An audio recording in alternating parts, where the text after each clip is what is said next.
3 दिन पहले रामनवमी थी, 3 दिन बाद हनुमान जयंती है। इस बीच खुल्लम खुल्ला दंगे पर पॉलिटिक्स हो रही है। कोई भी ऐसी पॉलिटिकल पार्टी नहीं है जिसने आज सीधे सीधे हिंदू मुसलमान नहीं किया। पार्टियां बता रही हैं कि पत्थर किधर से चले, नेता बता रहे हैं कि बम किधर से फेंके गए और आग लगाने वाले किधर से आए। सभी पार्टियों ने हिंदू मोहल्ले और मुस्लिम मोहल्लों का बंटवारा कर दिया। कोई इधर गया, कोई उधर गया। बिहार में दंगा हुआ तो वैसी भी कूदे। ओवैसी ने नीतीश और तेजस्वी यादव को मुस्लिम वोट खिसकने का डर दिखाया। बंगाल में ममता बनर्जी को भी इसी बात का डर है, ऐसा बीजेपी के नेता कह रहे हैं। क्या रामनवमी की शोभा यात्रा पर चले पत्थरों ने, क्या जुलूस पर फेंके गए पेट्रोल बम ने लोकसभा की 130 सीटों का रिजल्ट डिसाइड कर दिया है? इसमें ममता को फायदा है या घाटा है? बिहार में नीतीश का क्या होगा और महाराष्ट्र का इक्वेशन कितना चेंज होगा, इस रिपोर्ट में दिखाते हैं। ममता बनर्जी एक पल में हाथ जोड़ लेती हैं। ममता बनर्जी दूसरे पल उंगली दिखाने लगती है। क्या ममता मुसलमानों के आगे हाथ जोड़ती हैं? और क्या ममता बनर्जी हिंदुओं को उंगली दिखाती हैं? रामनवमी के दिन हावड़ा में क्या क्या हुआ, सब कैमरे में कैद है। हुगली में क्या क्या हुआ, यह भी दुनिया ने देखा।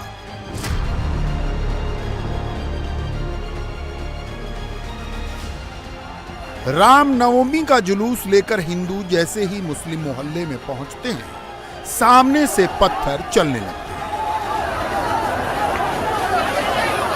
कुछ पत्थर हिंदू भी चलाते हैं, लेकिन मुस्लिम मोहल्ले से ज्यादा पत्थर चलते हैं और 1 मिनट के अंदर हिंदुओं को भागना पड़ता है।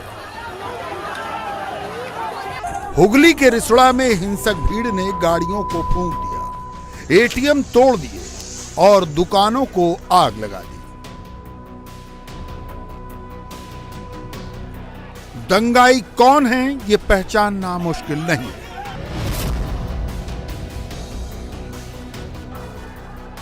हावड़ा में हुआ दंगा पुलिस वालों की आंखों के सामने हुआ। ऐसा भी नहीं है कि रात का अंधेरा था। दिन के उजाले में सब कुछ साफ साफ दिख रहा था। तब हावड़ा में हिंदू पीटे जा रहे थे, मुसलमान पीट रहे थे और बंगाल पुलिस तमाशा देख रही थी। दंगों के बारे में ममता ने क्या कहा, यह भी रिकॉर्ड में दर्ज है।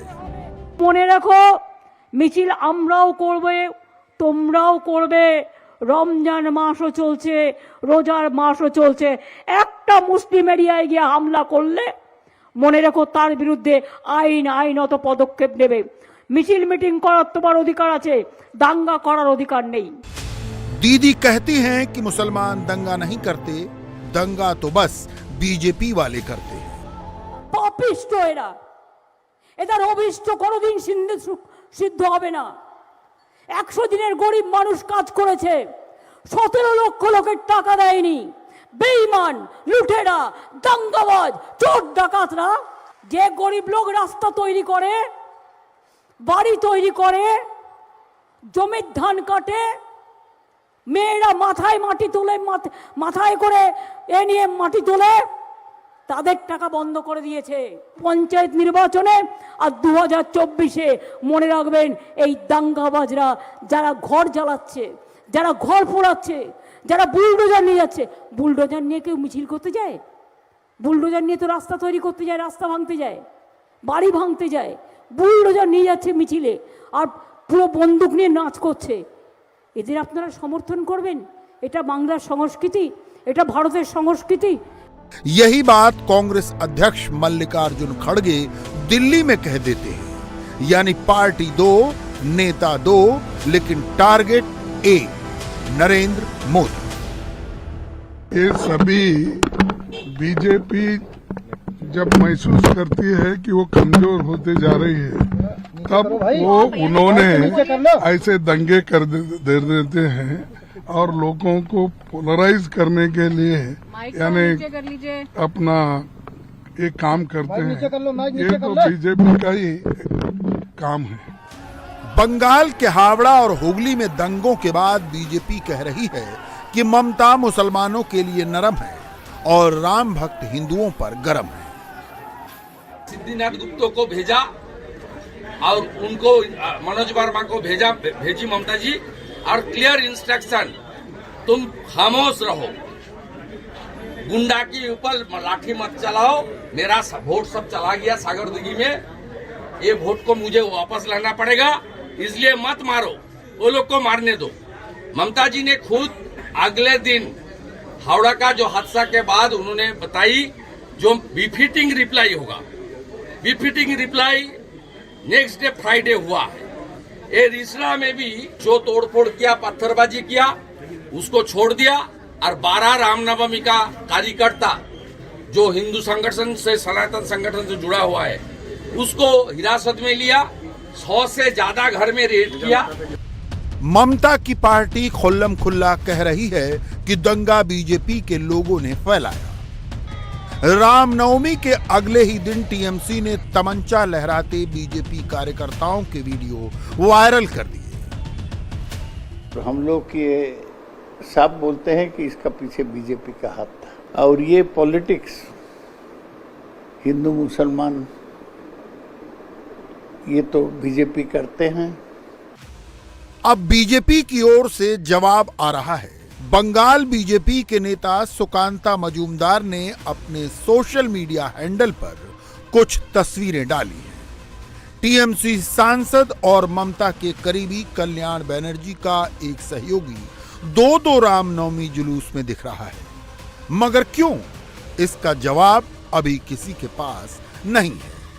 क्या टीएमसी के लोग ही भगवा गमछा डालकर रामनवमी जुलूस में आए और गड़बड़ी की शुरुआत कर दी? अभी भी बम चल रहे हैं 144 में। कौन सा 144 है? और यहाँ के सांसद 144 में घूम रहे हैं, चेयरमैन घूम रहे हैं, तो उनके लिए 144 है नहीं क्या? भाजपा प्लान करती तो भाजपा के पास पत्थर होता ना, बम भाजपा के पास होता। भाजपा ने तो बम नहीं मारा, दिखाई दे रहा है कौन पत्थर मार रहा है। हावड़ा और हुगली दंगों के बाद बंगाल पुलिस ने 100 से ज्यादा गिरफ्तारियां की हैं। बंगाल पुलिस ने किसी का जाति धर्म नहीं बताया, लेकिन बीजेपी कह रही है कि गिरफ्तार लोगों में हिंदू ज्यादा हैं और मुसलमान कम। मुसलमान को खुशी करने के लिए प्रशासन से जो हिंदू रामनवमी जुलूस में भाग लिया है उनको अरेस्ट करा रहे हैं। मेरा क्षेत्र डालखोला में अभी 120 लोगों को इन्होंने एफआईआर में डाल दिया, जबकि घर घर से जहाँ के कोई लोग भाग भी नहीं लिया है उनको उठा रहे हैं और इनका ऊपर अत्याचार हो रहे हैं। इसका कारण क्या है? कारण है मुस्लिम वोट। पश्चिम बंगाल का 30% मुसलमान वोट 2021 के बंगाल चुनाव तक पूरी ताकत से ममता बनर्जी के पीछे खड़ा रहा। ममता की पार्टी अक्सर कहती है कि उनकी गिनती 30% से आगे शुरू होती है, यानी 30% ममता के लिए फिक्स डिपॉजिट है। मगर मुर्शिदाबाद से सागरदीघी उपचुनाव में ममता का यह फिक्स डिपॉजिट टूट गया और कांग्रेस लेफ्ट का कैंडिडेट जीत गया। ममता की पार्टी 24 में बंगाल की 42 में से 40 सीटें जीतकर प्रधानमंत्री की कुर्सी पर अपना दावा ठोंकना चाहती है। इसके लिए जरूरी है मुस्लिम वोट। अगर मुस्लिम वोट टूट गया तो ममता का 24 वाला सपना टूट जाएगा। क्या हावड़ा और हुगली का दंगा दीदी की महत्वाकांक्षा का नतीजा है? बीजेपी इसी ओर इशारे करती है। हिंदुओं के ऊपर रामनवमी के शोभा यात्रा के ऊपर मुस्लिम लोगों का जो अटैक, इसमें हम लोग के पास एकदम सामने जो आते हैं कि एपिसमेंट का पॉलिटिक्स ममता बनर्जी कर रहे हैं। सामने पंचायत इलेक्शन है, लोकसभा इलेक्शन है, उसका वोट मुस्लिम वोट डिवाइड हो गया।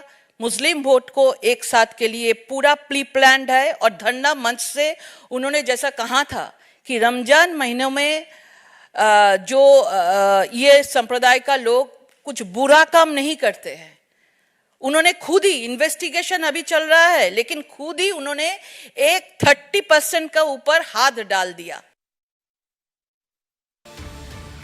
दीदी का हाथ 30% के साथ ये बीजेपी कहती है, आंकड़े क्या कहते हैं? 2021 के बंगाल चुनाव में ममता बनर्जी की पार्टी को 48% वोट मिले, नरेंद्र मोदी की पार्टी को 38% वोट मिले।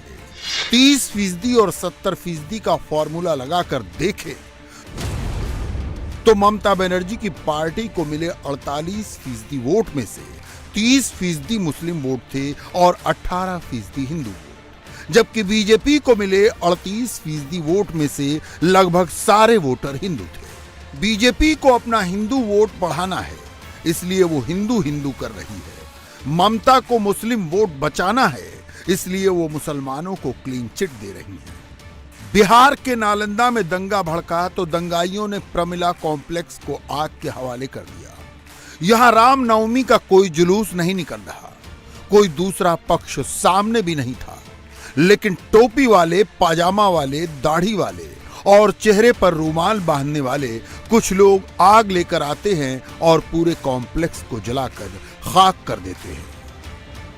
इस वक्त हम नालंदा जिले के बिहार शरीफ के प्रमिला कॉम्प्लेक्स के बाहर मौजूद हैं और यहां पर आपको तस्वीरें दिखाएं कि जो दंगाई हैं उन्होंने यहां पर प्रमिला कॉम्प्लेक्स में बनी जो दुकानें थी, जो गोडाउन बने हुए थे, उनमें आग लगा दी थी, उन्हें आग के हवाले कर दिया था, जिसके चलते लोगों का लाखों रुपए का नुकसान हुआ है। बात कर लेते हैं, क्या नाम है आपका? मेरा नाम वीरेंद्र प्रसाद हुआ।